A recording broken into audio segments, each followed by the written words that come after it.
One Act by Troop 8191, I Never Saw Another Butterfly by Celeste Responti.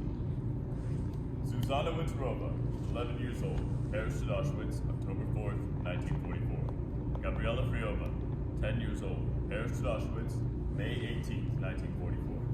František Rozak, 14 years old, perished at Auschwitz, December 15th, 1943. Eva Belova, 15 years old, perished at Auschwitz, October 4th, 1944. Liana Freklova, 13 years old, perished at Auschwitz, October 19th, 1944. Alfred Vinskov, 16 years old, perished at Auschwitz, December 18th, 1944. Hansa Kosek, 16 years old, perished at Auschwitz, January 21st, 1945. My name is Raya Glendarova. I was born in Prague. Father, mother, Pavel and Irka, Irina and Hansa. They are all gone and I am alone. But that is not important. Only one thing is important. That I am a Jew and that I survived Terezin. Terezin was a fortress built by Emperor Joseph II of Austria for his mother, Maria Theresa. About 60 kilometers outside of Prague, it slept quietly in its green valley under blue skies until... March 5th, 1939, German Wehrmacht enters Prague. December 1st, 1939, Jewish children excluded from state elementary schools. June 14th, 1940, Auschwitz concentration camp set up. September 27th, 1941, Reinhard Heydrich orders mass deportation of Jews and establishes Terezin as a Jewish ghetto. October 16th, 1941, first transports leave Prague for Terezin. Among them were children.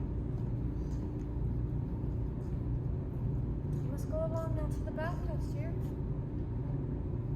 What is your name? I am Irina Sinkova. I'm a teacher here in Terezin. You'll come to school with us, won't you?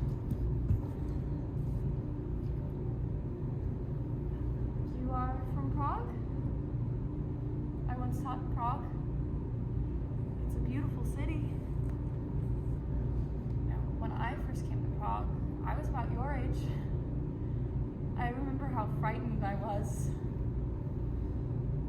But after I made some friends, I was happy to live there. Now you are not alone. And you must not be afraid either. Now that you know my name, you must tell me yours. How can we be friends? I won't know what to call you. My number. Here. Raya Glendarova.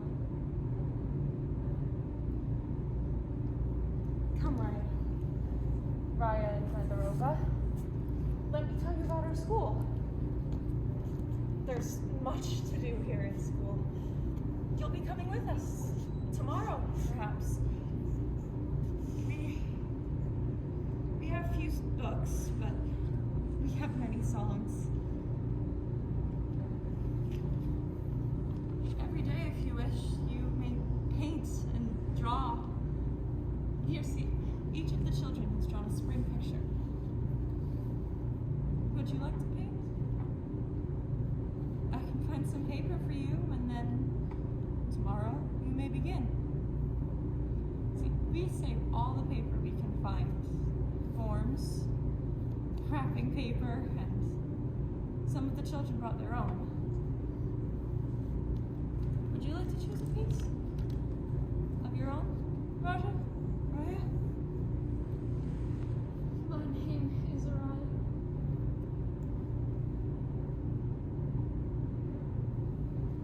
And so, I began to heal.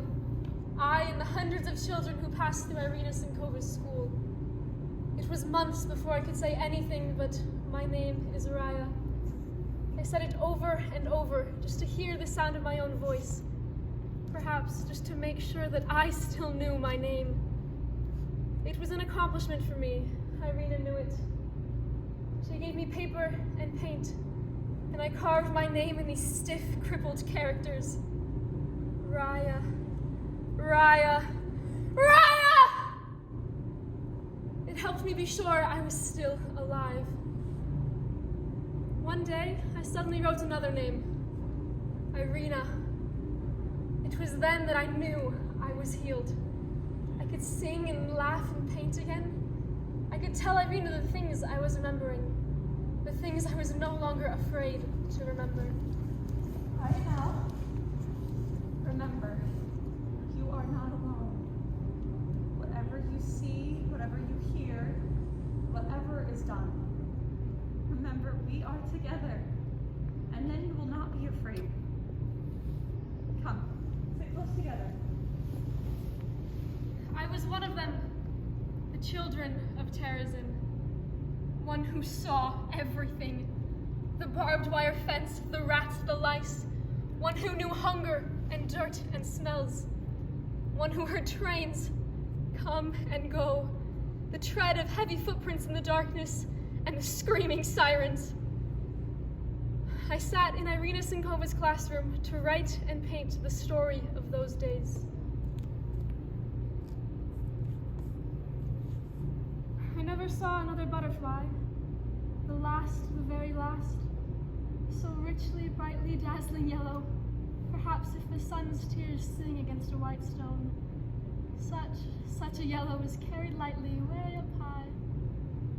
It went away, I'm sure, because it wished to kiss the world goodbye. For 7 weeks, I've lived here, penned up inside this ghetto.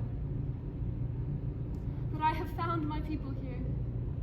The dandelions call to me the white chestnut candles of the court. Only, I never saw another butterfly. That butterfly was the last one. Butterflies don't live here in the ghetto. It's been weeks since I've come to the ghetto. I didn't know that such a thing could happen to me. When I go home, I'm going to eat only white bread. When I go home, I'm going to make my bed every day. When I go home, I'm gonna drink hot chocolate in the winter. Lots of it. When I go home, I'm gonna have white curtains. Rugs too. I'm gonna play ball in the courtyard when I go home and shout if I want to. I'm going to sit very quietly and read storybooks as long as I want to when I go home. All night, maybe. When I go home, I'm gonna play the piano and everyone will sing. And we won't care how noisy we are. When I go home, I've lived here in the ghetto for a year now. In Terrazin, in the Black Town now. But when I remember my old home so dear, I can love it more than I did somehow. Home, why did they ever tear me away? Here the weak die easy as a feather, and when they die forever. I wish to go back home again. It makes me think of sweet spring flowers. But when I think of my old home so dear, I love it more than I did somehow. In Terrazin, in a so-called park, a queer old granddad sits somewhere in this so-called park. He wears a beard down to his lap and on his head a little cap. Hard crusts he crumbles in his gums. He's only got one single tooth. Instead of soft rolls, lentil soup. Poor old Graybeard. May I call you grandfather? I have no grandpa. You have no little girl. Tuesday, March 13th, 1943. I went to see my uncle in the Sudeten barracks today. Only, when I got there, the guards threw potato peelings on the floor, and the people fought for them. Tuesday, April 6th, 1943. Tomorrow the SS men are coming and no children can go out on the streets. Daddy won't know this and I'll die of hunger by evening. Wednesday, April 7th, 1943. I missed Daddy yesterday, but I didn't cry. The other children couldn't see their parents either. We aren't allowed outside of the barracks. We can't go in the streets without a pass, and children don't get passes. They say this can last weeks or even months. Like a bird in a cage. Last night I had a beautiful dream. I was home. I saw our flat and our street again. Now I'm disappointed and out of sorts because I woke in my bunk instead of my own bed. This is not a home anymore, it's a hospital. Everyone avoids us and half the children are sick in bed. The number of the sick goes up every day. Rooms full of patients, and the doctor does not know what to do with them. There's a great deal of tension among the older children as well. They are beginning to send transports to the new ghettos, into the unknown. But 1,500 children will arrive tonight. They are from Poland. We are making little toys, bags, and nets for them. I can't guess how old they are. They all have old faces and tiny bodies. They're all bare-legged and only a few have shoes. They return from the reception center with their heads shaved. They have lice. They all have such terror in their eyes. The poor thing stands there vainly, and vainly he strains his voice. Perhaps he will die. Then can you say how beautiful is the world today? Got used to standing at line at 7 o'clock in the morning, 12 noon, and again at 7 o'clock in the evening. Stand in a long line with a little plate in our hands, and they'd give us some water with a little saltier coffee flavor. Mostly gave us a few potatoes. We got used to sleeping without a bed,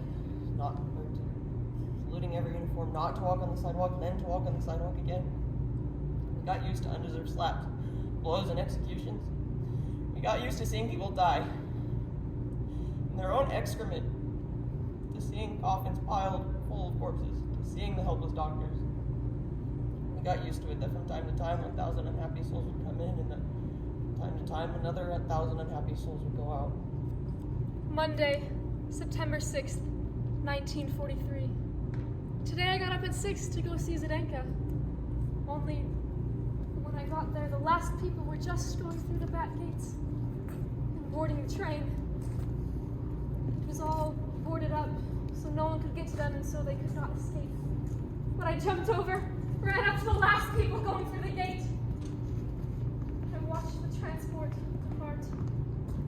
And in one of the cars Zdenka was riding. Where did she go? The transport.